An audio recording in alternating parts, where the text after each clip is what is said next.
Okay, so let's continue now with our practice problems. This is the part 2 of lesson 51.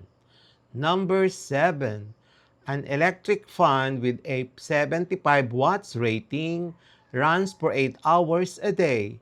Determine its monthly consumption in kilowatt hour in 30 days. So, required ay given power P 25 watts. So, converting it to kilowatt, you have 0.075. Time per day, 8 hours. And the number of days, 30. Required the monthly consumption in kilowatt hour. So, use the formula E is equals to P times T times the number of days. So, P times T. Substitute the given data, 0.075 kilowatt, and the 8 hours per day times 30 days. So, the final answer for the monthly consumption in kilowatt hour is 18 kilowatt hours. Number 8. An old refrigerator consumes 48 kilowatt hour per month. A new energy efficient model consumes 35 kilowatt hour per month. Calculate the monthly energy savings. So given old fridge consumption 48 kilowatt per month, new fridge consumption 35 kilowatt hour per month, required energy savings. So savings will be the old consumption minus the new energy consumption. Substituting the given data, the savings is 13 kilowatt hour per month. Number 9. A household switches from 60 watts incandescent bulbs to 5 10 watts LED bulbs, all used for 4 hours daily. Find the monthly energy savings in kilowatt hour. Okay, given 5 incandescent bulbs in 60 watts each, 5 LED bulbs 10 watts each, time per day 4 hours, days 30, required monthly savings in kilowatt hour. Solution: incandescent total power is you have 5 times 60, 300 watts, and that is 0.3 kilowatt hour. The LED total power, you have 5 times um, 10, so you have 50 watts, and in kilowatt, that is 0.05 kilowatt. The difference in power is 0.3 minus 0.05, 0.25 kilowatt. Therefore, the savings in terms of kilowatt hour will be 0.25 kilowatt multiplied by 4 hours per day and then multiplied by 30. The final answer is 30 kilowatt hour per month. Number 10. An office used to spend 7,500 monthly on electricity. After energy saving measures, the bill is reduced to 5,600. Find the savings in pesos and in percent. So given old bill 7,500, new bill 5,600, and savings in pesos and in percent. So savings in pesos, old bill minus new bill, substitute the given data, the answer is 1,900. The savings in terms of percent is the savings divided by the old bill. Substituting the calculated data and the given data, the final answer is 25.33% for the percent savings. And in terms of savings in pesos, the final answer is 1,900 pesos. Okay, so MCQ for lesson 57, 51. Energy is valuable. Number 1. Which of the following best explains why energy is considered valuable? Letter A. It can be created easily from nothing. Letter B. It powers modern life and drives economic growth. Letter C. It never runs out regardless of usage. Letter D. It is stored in all materials in equal amounts.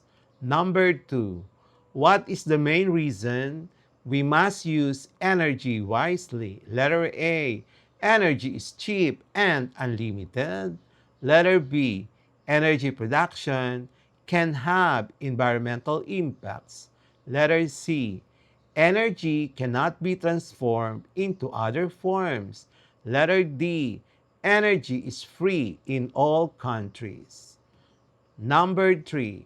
Which form of energy is primarily used to run most home appliances? Letter A.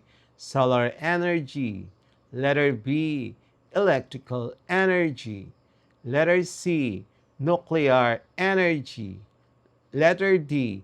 Thermal energy. Number 4. Fossil fuels are valuable energy sources because A. They produce no emissions. Letter B. They have high energy content and are easy to transport. Letter C. They are renewable and sustainable. Letter D. They are inexpensive to produce without environmental costs. Number 5. What is one way to increase the value obtained from energy? Letter A. Waste more energy to increase demand. Letter B. Use energy efficient technologies and habits. Letter C. Limit renewable energy usage. Letter D. Increase energy consumption without control. Number 6. Which of the following is renewable energy source? Letter A. Coal. Letter B. Oil. Letter C. Solar. Letter D. Natural gas. Number 7. The term energy efficiency refers to letter A. Using more energy for less work. Letter B. Using the best amount of energy to achieve the same output. Letter C. Reducing the need for renewable energy. Letter D. Storing as much energy as possible. Number 8. Which of the following energy sources emits the least greenhouse gases during operation? A. Oil. B. Coal. C. Solar power. D. Natural gas. Number 9. Which economic factor is most directly linked to energy consumption? A. GDP growth. B. Number of seasons. C. Population age distribution. Letter D. Currency exchange rate. Number 10. Why is renewable energy becoming increasingly valuable? Letter A. It is unlimited and reduces environmental impact. Letter B. It requires no initial investment. Letter C. It completely replaces the need for efficiency. Letter D. It is the only source of electricity in all countries. Answer key for lesson number 51. Please proceed to lesson number 52. And the answer key for lesson 50, analysis of electricity generation, consumption patterns, and energy efficiency practices can lead to better energy supply and management is as follows. Number 1, C, to improve power supply and avoid shortages.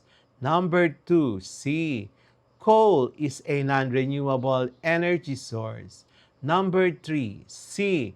Consumption pattern refers to how and when people use electricity. Number 4, B. LED bulbs use less electricity. Number 5, D. Evening is peak time for residential electricity use. Number 6, B. Wind energy is clean and renewable. Number 7, C. Monitoring helps manage supply and prevent overuse. Number 8, B. Turning off unused devices saves electricity. Number 9, C. Solar panels generate electricity using sunlight. Number 10, B. Energy efficient appliances use less power for the same task. Number 11, A. Schools are usually closed on weekends. Number 12. B. Energy efficiency is about smart, effective energy use. Number 13. B. Efficient practices reduce energy waste. Number 14. A. Incentives encourage consumers to buy efficient devices. Number 15. B. Businesses save money and improve productivity with energy management. Number 16. A. Energy audits identify energy wasting areas. Number 17. C. Peak demand is when usage is highest. Number 18. B. Promoting solar gadgets is a sustainable step. Number 19. C.